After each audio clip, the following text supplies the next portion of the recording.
हे स्वामी दत्तात्रया हे कृपाळा, मला ध्यान मूर्ती दिसू दे डोळा. कुठे माय माझी म्हणे बाळ जैसा, समर्था तुम्हा विन हो जीव कैसा. स्वामी समर्था तुम्ही स्मर्तृगामी, हृदयात मी या बसा प्रार्थितो मी.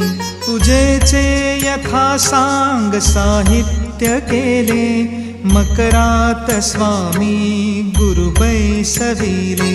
महाशक्ती जेथे उभ्या ठाकताती, तिथे सर्व सिद्धी पदी लोळताती. असे सर्व सामर्थ्य तो हा समर्थ, परब्रह्म साक्षात गुरुदेव दत्त.